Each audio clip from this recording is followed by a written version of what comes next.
మల్కాజ్గిరిలో సర్దార్ సర్వాయి పాపన్నగౌడ్ జయంతి వేడుకలను గౌడ సంఘం ఆధ్వర్యంలో ఘనంగా నిర్వహించారు. ఈ కార్యక్రమంలో స్థానిక ఎమ్మెల్యే, మాజీ కార్పొరేటర్లు, వివిధ పార్టీల నాయకులతో పాటు ఎంఆర్పీఎస్ బీసీ సంఘాల నాయకులు పాల్గొన్నారు. పాపన్నగౌడ్ విగ్రహానికి పూలమాలలు వేసి ఘన నివాళులు అర్పించారు. ఈ సందర్భంగా పలువురు వ్యక్తులు మాట్లాడుతూ సర్దార్ సర్వాయి పాపన్నగౌడ్ ఆశయాలను ఆచరణలోకి తీసుకురావడంతో పాటు ఆయన పోరాటాలు, త్యాగాలను నేటి తరానికి తెలియజేసేలా కార్యక్రమాలు నిర్వహించాలని పిలుపునిచ్చారు. ముఖ్యంగా విద్యార్థులు, యువతకు పాపన్నగౌడ్ చరిత్ర, ఆయన చేసిన త్యాగాల గురించి అవగాహన కల్పించాల్సిన అవసరం ఉందని పేర్కొన్నారు.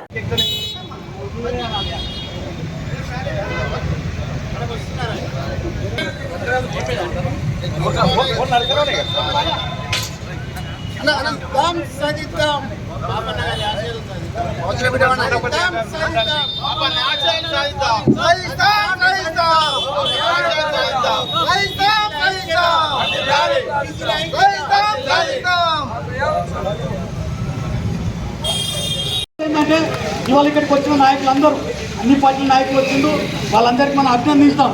కాబట్టి ఆయన చరిత్రను వాళ్ళకి అందించవలసిన బాధ్యత మనందరికీ ఉంది. కాబట్టి దానిలో మా వంతు సహకారం కావచ్చు, సలహాలు కావచ్చు, మీతో కలిసి పనిచేస్తామని చెప్పి కోరుకుంటూ అవకాశం ఇచ్చిన పెద్దలందరికీ మరోసారి ధన్యవాదాలు చెప్పుకుంటూ, జై పాపన్న ఆశయాలను, పాపన్న ఆశయాలను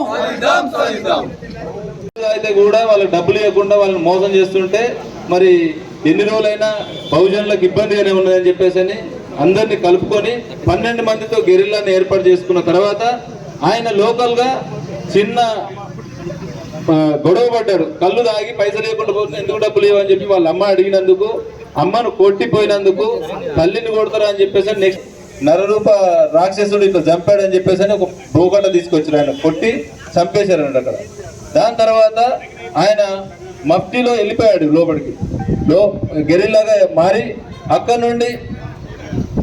నుండి మరి ఆయన గ్రూపును తయారు చేసి 12 కిలాలను తయారు చేసుకొని 12 నుంచి 36 కిలాలని అందరి బహుజనులను చేసిండు. సాకల్ని ఒక దగ్గర, మంగల్ని ఒక దగ్గర, డూరేకులను ఒక దగ్గర, రాజులను చేసిన తర్వాత చక్రవర్తులు అయిన తర్వాత ఆయన అందరికీ చక్రవర్తిగా రాజ్యాధికారం చేసిండు.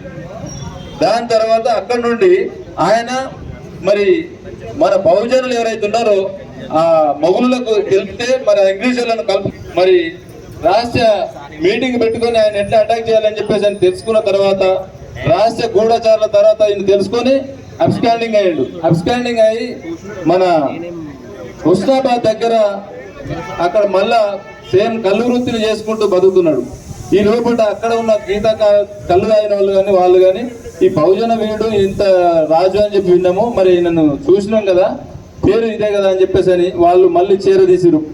అక్కడ ఇంగ్లీష్ వాళ్ళకి చేరదీస్తే వాళ్ళు వచ్చేసి అటాక్ చేసి